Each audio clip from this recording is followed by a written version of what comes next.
Hello, my name is Rebecca, and I'm here with my husband tonight. We live in New Jersey, and we commute into the city for work. And we have 3 children who are 9, 7, and 2.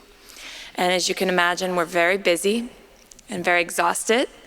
And a big reason why, at least I came here tonight, is because I want to work on being a more present parent. And that is so challenging.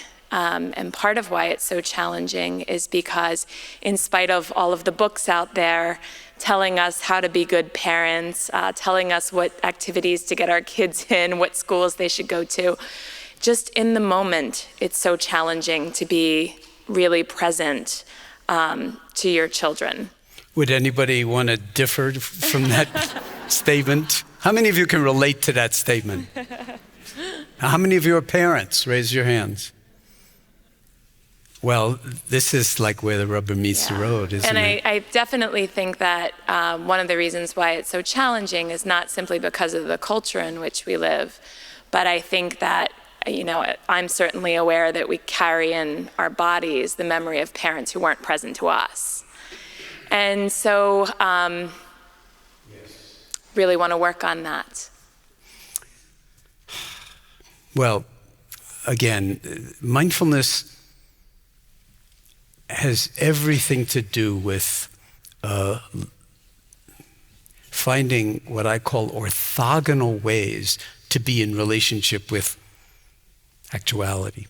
Orthogonal basically means rotated at 90 degrees to your particular coordinate system. It's a kind of a quantum mechanics term that just means that if you actually think in terms of dimensions, as quantum physicists and string theorists and so forth do, and cosmologists, I don't know if you know, but Einstein sort of shook the world by saying there were 4 dimensions.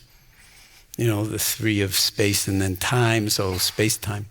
But now, theoretical physicists are talking about an 11-dimensional universe, but 7 of those dimensions never unfurled, so they're very, very small, like quantum Planck length.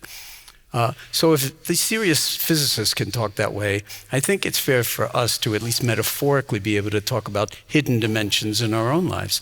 And one of those hidden dimensions is the present moment. And a lot of the time when we are parenting,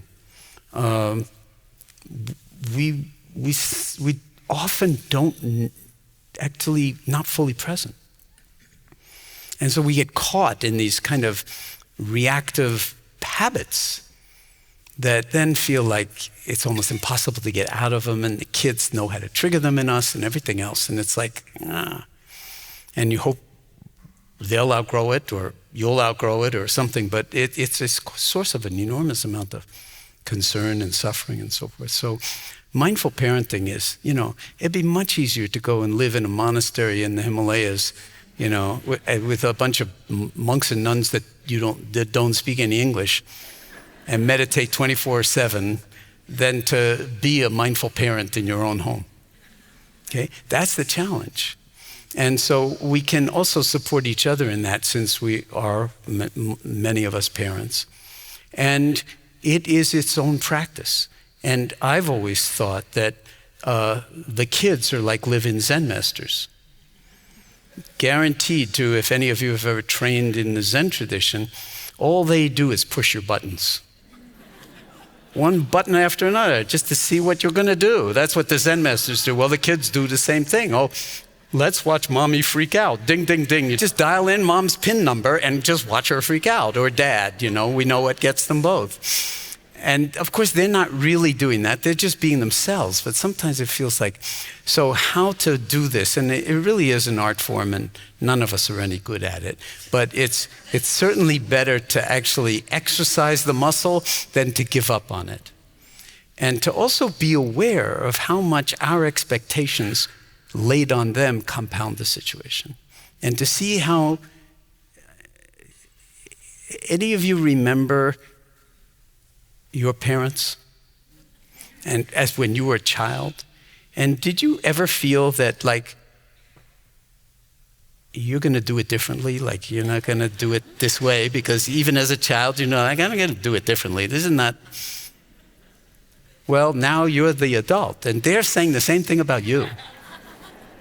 So there's a certain kind of befriending that can happen where we're all in this together now. How can we? And part of it is just being seen. When they feel seen, when they feel their space, when they're recognized, you don't have to say anything about it.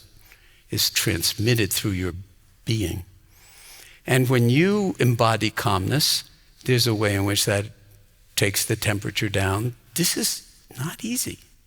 It's hard practice, but the more we exercise the muscle, I think the more the family will benefit from that.